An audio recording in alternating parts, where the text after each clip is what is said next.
You must have heard the popular saying, not all that glitters is gold. This story will prove it in a way you will never forget. It is a tale of a beautiful young woman who believed that money was the answer to every problem. She laughed at love. She mocked humility. She told herself that only wealth could bring her happiness. And when she finally caught the attention of a billionaire, the whole city celebrated her luck. The wedding bells rang, cameras flashed, and everyone whispered her name in envy. But my friend, not everything you see with your eyes is the truth.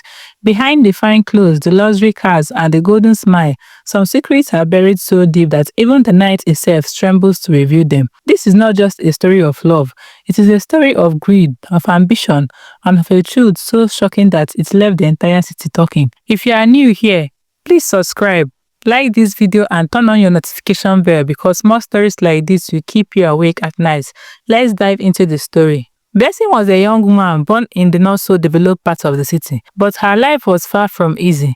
Her parents were traders who struggled to make ends meet. Many times, Blessing had gone to bed on an empty stomach. Many times, she had worn second-hand clothes to school while watching her classmates show off new shoes and shiny bags. From childhood, she told herself one thing: I will never remain poor. I will marry wealth. Unlike her friends who dream of love stories, Blessing had only one dream: money. To her, love was a waste of time. She would laugh at girls who said they wanted to marry for love. Love cannot pay bills, she often told them. Love cannot buy a car or build a house. If you like, go and marry a man because of love. As for me, I will marry money. Her friends would shake their heads.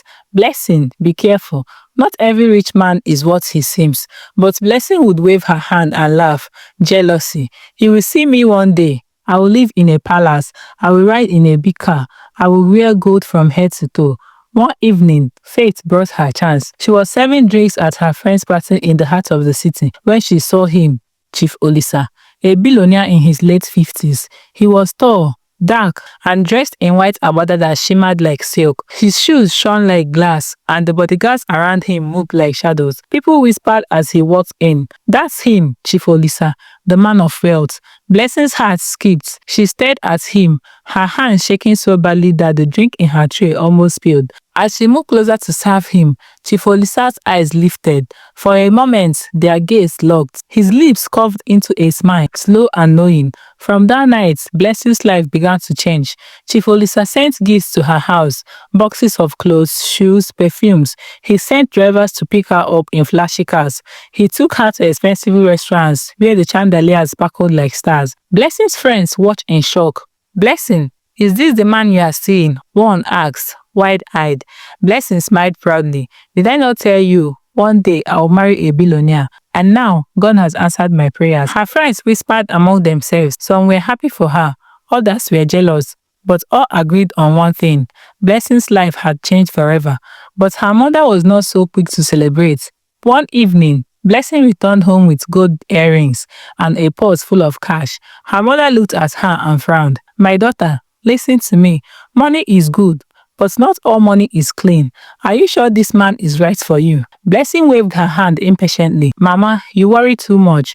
Do you want me to suffer forever? Do you want me to keep selling tomatoes in the sun? I have suffered enough. This man is my way out." Her mother sighed deeply. "Blessing, not every rich man is sent by God. Be careful." But Blessing refused to listen. Her eyes were set on one thing: becoming the wife of a billionaire.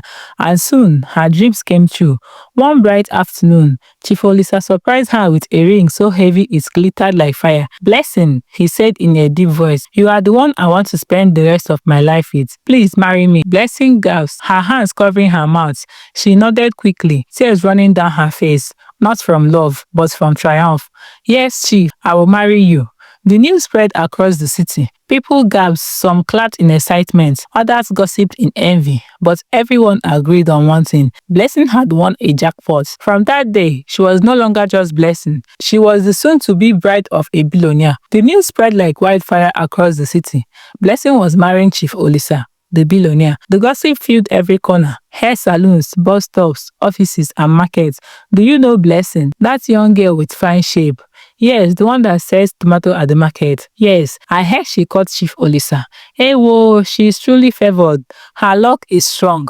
Everywhere, her name was on people's lips. Some admired her, Some envied her, and others shook their heads, saying she had used charms. But Blessing didn't care. She only cared about one thing, her big day. The wedding day finally arrived. The city seemed to pause. Roads were blocked with expensive cars. Policemen stood guard at every corner. Photographers rushed about, their cameras flashing like lightning. When Blessing stepped out of the bridal car, the crowd gasped. She wore a gown that glittered like diamonds. It was so long that she can't move properly unless it's being carried by her chief bridesmaid. Her face shone under the veil, her lips painted red, her hands trembling with excitement. Oh my God, she looks like a queen, one woman whispered. Ah, see her luck. From nothing to a billionaire's wife, another added. Blessing heard their voices and smiled. She walked slowly into the church, her heart pounding, her eyes filled with pride. Inside the church, Chief Olisa was waiting. His agbada was white as snow. His cap sat firmly on his head, and his shoes sparkled. He looked powerful, respected, and untouchable. When he saw Blessing walking down the aisle, his lips curved into a smile. Blessing felt her knees weaken. She told herself, yes, this is real. I'm about to marry a billionaire. From today, my life changes forever. As the pastor began the ceremony, Blessing looked around the hall. The seats were filled with important people, politicians, businessmen, celebrities. Everywhere she turned, she saw eyes watching her, whispering about her beauty and her luck. For a moment, she felt like the whole world was bowing to her. Then the officiating pastor started the vows. Do you, Chief Olisa, take this woman, Blessing, to be your lawfully wedded wife? I do, he answered in a deep, confident voice. The pastor turned to her. Do you, Blessing, take this man, Chief Olisa, to be your lawfully wedded husband? Blessing swallowed hard, but her voice came out strong. Yes, I do. The crowd erupted in cheers. Hands clapped, drums beat, and everyone was excited. When the rings were exchanged, Blessing's eyes watered. Not from love, but from triumph. She looked at her friends sitting in the crowd, Ngozi, Ada, and the others, and her lips curved into a proud smile. You see, she thought, I told you money is everything. Look at me now. After the church, the reception was even louder. The hall was decorated with gold and white. Plates overflowed with food. Wine poured like water.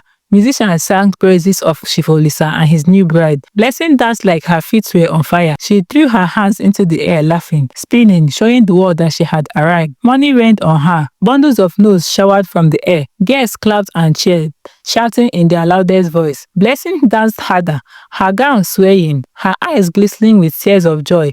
At that moment, she felt like nothing could touch her, but not everyone in the crowd was smiling. Some women whispered to each other, let us watch.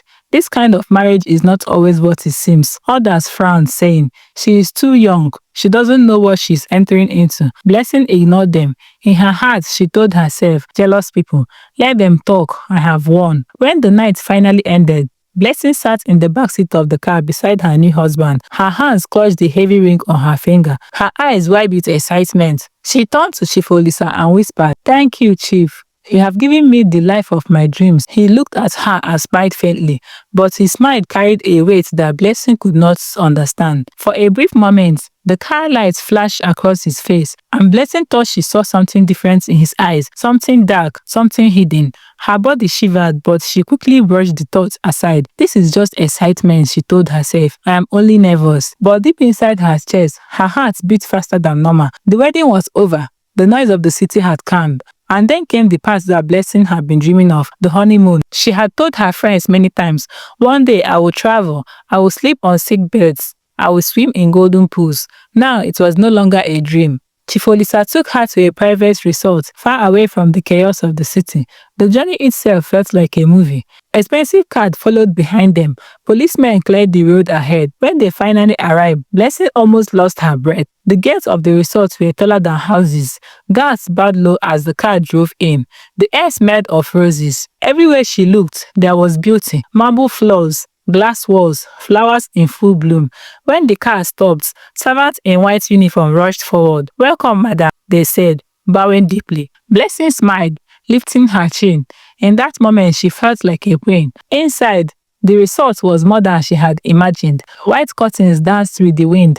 Chandeliers sparkled like stars. The swimming pool glowed under the moonlight, as if the water itself was made of silver. Blessing's eyes shone. She whispered to herself, this is heaven on earth. That evening, they had dinner in a hall so grand that her mother in the village would never have believed such a place existed. The table was long, covered in golden plates and crystal glasses. A violin played softly in the corner. Chief Olisa sat opposite her, his face calm, his eyes fixed on her. Anything you want, ask, he said in a low voice. You are my queen now. Blessing almost laughed. She wanted to jump and scream. She wanted to tell the world, look at me now, from poverty to paradise. But she controlled herself. She lowered her head like a shy bride and whispered, thank you, Chief. That night, as she walked back to their suites, her heels clicking on the marble floor, her heart raced with joy. Everything felt like a dream she never wanted to wake up from. The suite itself was breathtaking. The bed was so wide that 10 people could lie on it. The walls were painted in gold and cream. Perfume candles burned softly in every corner. Blessing touched the silk sheets with her hands and whispered, this is the life I deserve. All my suffering is gone. She stood before the mirror, still dressed in her gown, and admired her reflection. You are no longer blessing the poor girl, she told herself. You are blessing the billionaire's wife. But as the night deepened, something began to feel strange. At first, it was just silence. The resort was too quiet, too still. She sat on the bed and listened. No laughter from other guests. No footsteps in the hallway. Only the sound of the air conditioner humming faintly. Her chest tightened. Why is it so quiet? She thought. She tried to push the thoughts away, but her body shivered. She wrapped herself in the duvet. Yet the cold grew stronger. Chief Olisa entered the room moments later. He looked the same, calm, powerful, his steps heavy on the marble floor. But there was something in his eyes that Blessing could not explain. Are you all right? He asked softly. Yes, Chief. She forced a smile. He nodded and sat at the edge of the bed. The moonlight streamed through the tall windows, covering him in silver light. For a brief moment, Blessing thought he looked different, almost unfamiliar. She blinked and shook her head. It's only my imagination, she told herself, but the feeling would not go away. When Chief Olisa spoke again, his voice was deeper, almost like an echo. Blessing, he said slowly, now that you are my wife, there are things you must know. Her heart skipped. She stared at him, her lips trembling. Things like what, Chief? But he did not answer. Instead, he stood and walked to the window.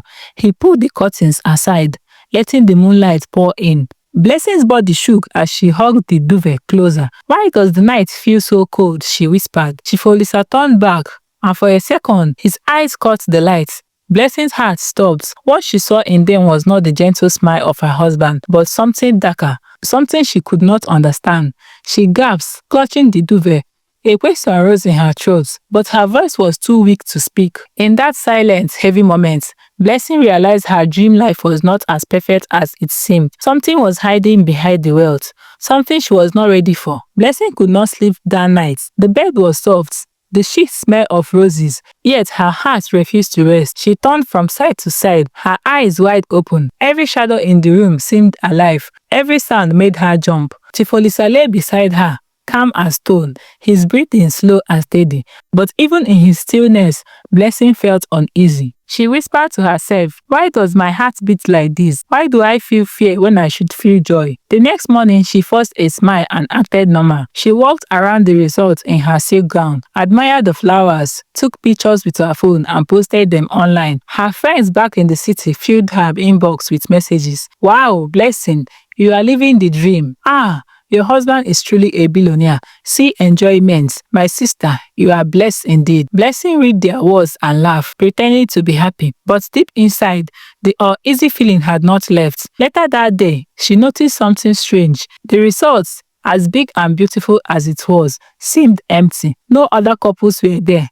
No children running. No laughter. No music. Only servants in white uniforms, moving quietly, their eyes lowered, never smiling. It felt less like a holiday spot and more like a palace under heavy roofs. Blessing's chest tightened. She whispered, where are the other guests? Why are we the only ones here? That evening at dinner, she finally gathered courage to ask. Chief, she began softly, this place is beautiful, but where are the others?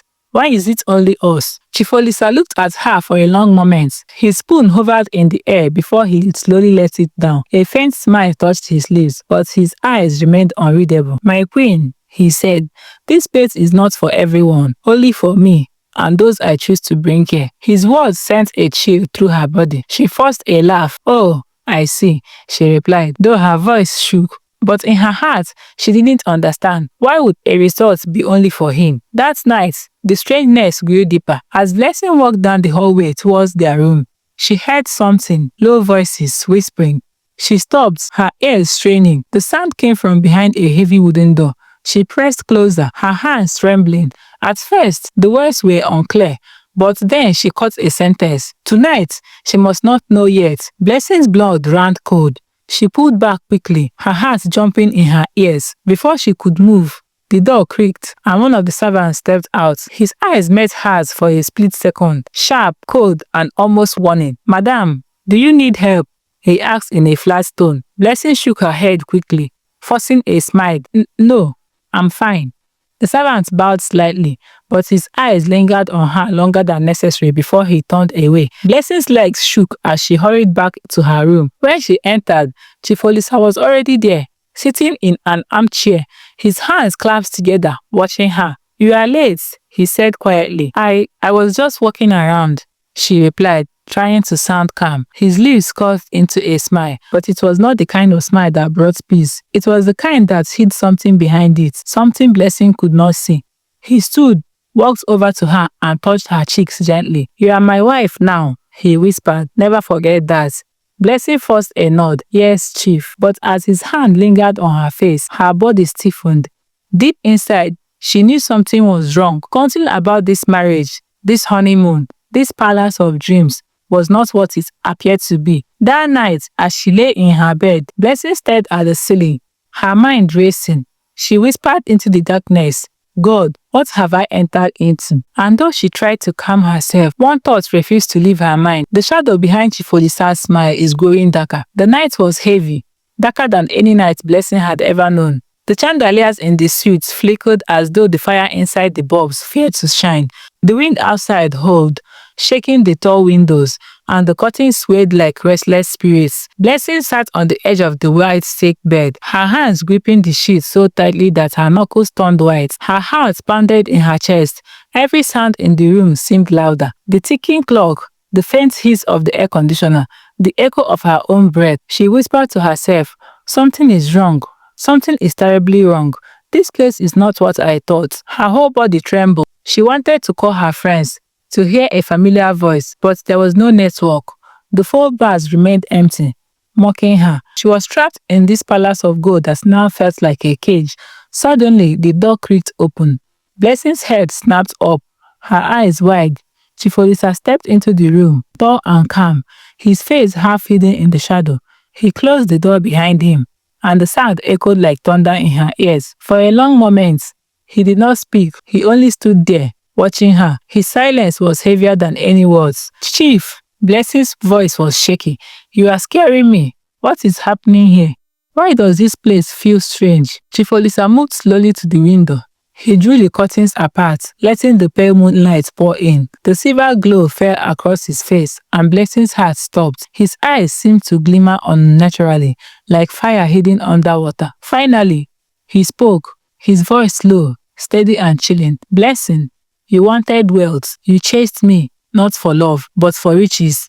And now, you have found me. But tonight, you also learned the price of being my wife." Blessing's hands flew to her chest. Her voice broke as she whispered, "Price? What price, Chief? We are talking in riddles.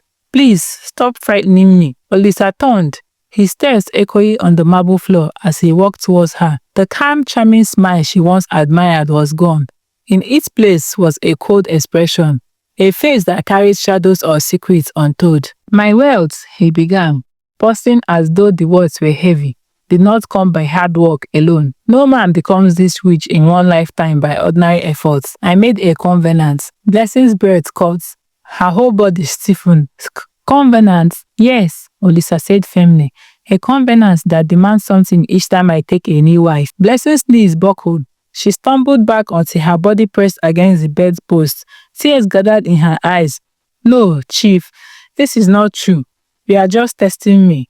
Please, say you are joking." Chief Olisa's lips curved into a faint, bitter smile. "Do I look like a man who jokes with death? Do you think wealth flows like water for free?